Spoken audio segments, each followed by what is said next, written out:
السلام علیکم، بسم اللہ الرحمن الرحیم۔ وہ رات مدینے کی رات تھی۔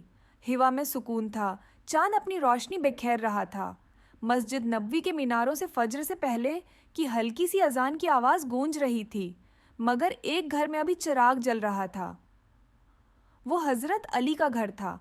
وہ زمین پر سجدے میں تھے، آنکھوں سے آنسو بہہ رہے تھے، ہونٹوں پر ایک ہی دعا تھی: اے اللہ، علی کو دنیا کی محبت سے بچا لے اور ہمیشہ حق کے راستے پر قائم رکھ۔ حضرت علی کی زندگی طاقت اور عاجزی کا حسین امتزاج تھی۔ آپ شیر خدا بھی تھے، مگر دل میں اللہ کے سامنے نرم اور عاجز۔ جب بھی لوگ آپ کو دیکھتے، ان کے چہرے پر ایمان کی روشنی محسوس کرتے۔ ایک مرتبہ کسی نے آپ سے پوچھا: اے علی، آپ اتنے مضبوط بھی ہیں اور اتنے نرم دل بھی؟ آپ مسکرائے اور فرمایا: طاقت وہی ہے جو اللہ کے خوف میں جھک جائے۔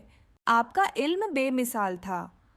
رسول اللہ نے فرمایا: میں علم کا شہر ہوں اور علی اس کا دروازہ ہے، یعنی جو دین کی گہرائی کو سمجھنا چاہتا ہے وہ علی سے گزرے۔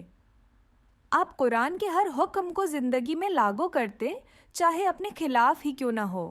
ایک دن دربار لگا ہوا تھا۔ ایک غریب شخص لرزتے قدموں سے عدالت میں آیا۔ اس کے ساتھ ایک امیر تاجر بھی تھا۔ زمین کے جھگڑے پر بحث تھی۔ حضرت علی نے دونوں کو برابر بٹھایا اور فرمایا: یہ عدالت ہے، یہاں امیر و غریب کا فرق نہیں، یہاں صرف حق بولے گا، علی نہیں۔ پھر دونوں کے دلائل سن کر فیصلہ غریب کے حق میں دے دیا۔ امیر شخص نے حیرت سے کہا: امیر المومنین، آپ نے میرے خلاف فیصلہ دے دیا۔ حضرت علی نے کہا: عدل وہ نہیں جو اپنے دوست کے حق میں ہو، عدل وہ ہے جو اللہ کے حکم کے مطابق ہو۔ دربار میں سناٹا چھا گیا۔ غریب شخص کی آنکھوں میں آنسو آ گئے۔ اس نے کہا: یہی وہ انصاف ہے جو اسلام کو زندہ رکھے ہوئے ہے۔ حضرت علی نے فرمایا: اگر انصاف ختم ہو جائے تو امت ختم ہو جاتی ہے۔ حضرت علی صرف عادل نہیں، بے مثال بہادر بھی تھے۔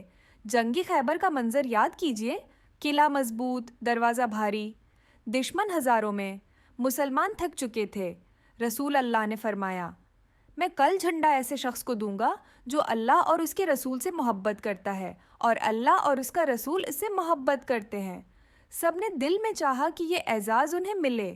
اگلی صبح نبی نے فرمایا: علی کہاں ہیں؟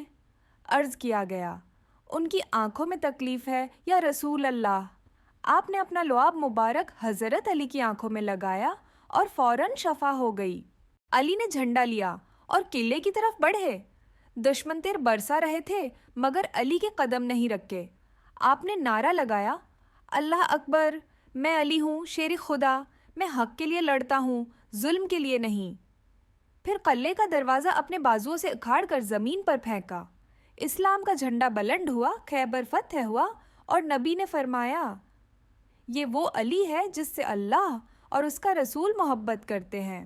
لیکن حضرت علی کی اصل شان میدان جنگ نہیں، رات کے سجدوں میں تھی۔ جب دنیا سو جاتی وہ جاگتے۔ ان کے مصلے کی مٹی آنسوؤں سے بھیگی رہتی۔ کبھی کہتے: اے اللہ، یہ علی تیری مخلوق کا امین ہے، مگر خود تیرا محتاج ہے۔ اگر میں انصاف میں ذرا بھی کوتاہی کروں تو مجھے اپنی عدالت میں کھڑا نہ کرنا۔ پھر وہ دن آیا، فجر کی تاریک گھڑی۔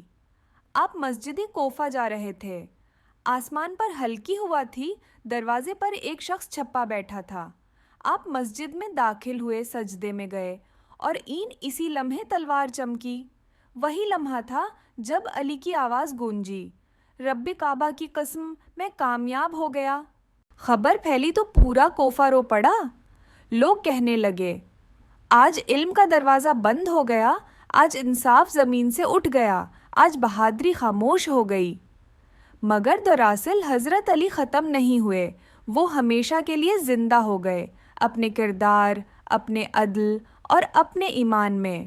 حضرت علی کی زندگی ہمیں یہ سکھاتی ہے کہ ایمان صرف عبادت نہیں بلکہ کردار ہے۔ نماز، روزہ، حج سب عبادت ہیں، مگر انصاف اور ایمانت سب سے بڑی عبادت ہے۔ جو شخص حق پر قائم رہے وہ علی کے نقش قدم پر ہے۔ اللہ ہمیں حضرت علی کے کردار سے سیکھنے اور ان کے نقش قدم پر چلنے کی توفیق عطا فرمائے۔ آمین۔ اگر آپ کو یہ ایمان افروز واقعہ پسند آیا ہو تو سبحان اللہ ضرور لکھیں اور کمنٹس میں بتائیں آپ کے نزدیک حضرت علی کی زندگی کا سب سے بڑا سبق کیا ہے۔